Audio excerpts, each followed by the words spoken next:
There are some celebrities who seriously hate their fame. Take Billie, for example. Billie Eilish was just 13 when her music started going viral, and by 17, she was already a Grammy-winning global superstar. But instead of celebrating the spotlight, Billie started hating it. In her Allure interview from 2023, Billie said, "I hate fame. It makes me miserable. It's horrible." And it wasn't just a dramatic teenager thing, she meant it. She spoke about how fame took away her privacy, how people judged her every move, and how walking outside sometimes felt like being hunted. Even saying hello to fans became awkward because she never knew what version of her people expected to see. She admitted she used to enjoy being recognized, but then it became overwhelming. One time she talked about being followed into a bathroom by fans, a literal bathroom. Yeah, imagine that. To cope, she wore baggy clothes, avoided press, and surrounded herself with a small circle of people she trusted. Even now, Billie says fame still messes with her head. She loves making music, but not being famous. And honestly, can you blame her? And speaking of artists who wanted absolutely nothing to do with the spotlight, let's talk about Gautier. Gautier gave us Somebody That I Used to Know, a song that literally took over the entire world. It was the #1 song in over 25 countries. Most artists would use that moment to blow up even more, right? Not Gautier. After that song exploded in 2011, Gautier just vanished. No follow-up hits, no merch, no tours. He didn't even put ads on the official music video. In a 2012 interview on the project, he said, "I'm not interested in selling my music." And he meant it. He talked about how the fame made him feel uncomfortable. He didn't like being seen as just that guy who made that one song. He wanted to focus on making art, not chasing chart numbers.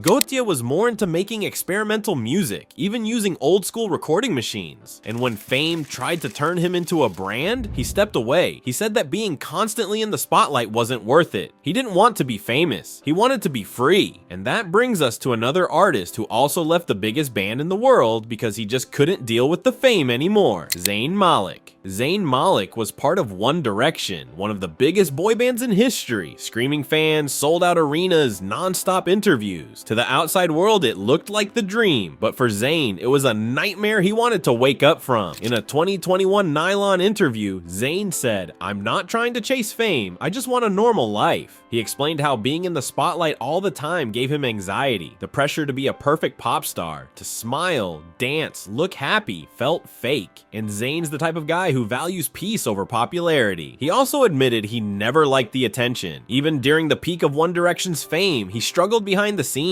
He felt creatively restricted and mentally exhausted. That's why in 2015, out of nowhere, he quit the band. Fans were shocked, but for Zayn, it was a huge relief. Since then, he's kept a pretty low profile. No over-the-top public life, no constant media appearances, just music, family, and quiet. And speaking of artists who really didn't want their face out there at all, Sia took it to a whole other level. Sia's voice is instantly recognizable. Songs like Chandelier and Elastic Heart turned her into a pop icon. But when it came to fame, she wanted none of it. In a 2014 interview with NPR, she said, "I never wanted to be famous." Sia had been writing songs for big stars behind the scenes. Rihanna, Beyonce, you name it. But when her own voice started blowing up, she found herself becoming the center of attention, and she hated it. To protect herself, Sia did something super rare. She hid her face. She started wearing giant wigs and bows to avoid being recognized. She performed with her back to the crowd, avoided red carpets, and rarely did interviews. Her reason? She said fame was harmful to her mental health. The pressure, the judgment, the invasion of privacy, it wasn't worth it. Even in her music videos, she had Maddie Ziegler perform for her.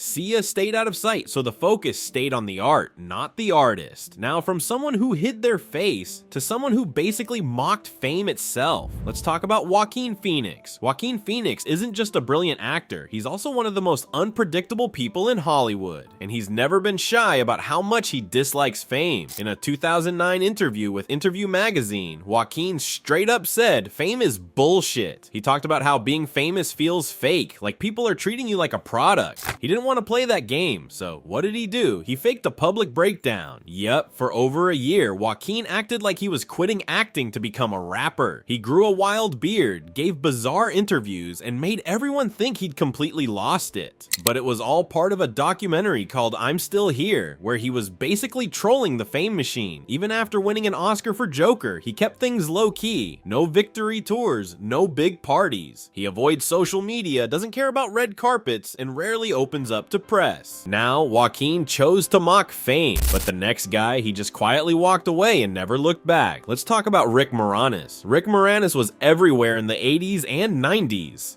Ghostbusters, Honey, I Shrunk the Kids, Spaceballs. He was that goofy, lovable face in every blockbuster. But then, he disappeared. Why? In a 2020 interview, Rick said, "I took a break, which turned into a longer break." His wife had passed away from cancer in the early 90s, and Rick decided to step back to raise his 2 kids. But it wasn't just about being a parent. He also admitted that the whole fame lifestyle wasn't something he missed. He said he liked performing, but not the showbiz circus that came with it. The interviews, the paparazzi, the red carpet life, it didn't feel right to him anymore. So he quietly left Hollywood. For decades, fans kept wondering, where's Rick Moranis? But he was just living a regular life, staying out of the spotlight, no big comeback, no drama, just peace. And that mindset is very similar to another legendary actor who quit acting at the peak of his career, Daniel Day-Lewis. Daniel Day-Lewis isn't just a good actor, he's the actor. 3 Oscars, method acting to the extreme, but in 2017, he shocked everyone by announcing his retirement. In a statement to Variety, he said, "The impulse to quit has been growing. I need to explore other ways of living." He didn't want a farewell tour or fancy award speech. He just walked away. No drama. For Daniel, acting became emotionally draining. He would dive so deeply into his characters that it started affecting his personal life. Fame added another layer. People expected him to always be intense or mysterious, even off screen. He's always been a private person, and the spotlight never felt comfortable. Even before retiring, he'd go years without taking roles. He preferred living quietly in the countryside with his family, away from the cameras. Now he's into sewing and woodworking. Yep, from Lincoln to leather shoes. And honestly, that sounds like peace. And if you thought quitting fame at its peak was rare, wait till you hear about a Beatle who wanted out more than anything, George Harrison. When you think Beatles, you think worldwide fame, right? But for George Harrison, it felt like a prison. In a 1987 interview, he admitted, "I didn't want to be a Beatle anymore. It was too much." George was a deeply spiritual person. He loved music, but not the madness that came with being in the biggest band ever. He hated the screaming fans, the media circus, the constant pressure to perform. He once said being famous made him feel like he was in a zoo. Everywhere he went, there were people watching, asking, wanting. He couldn't breathe.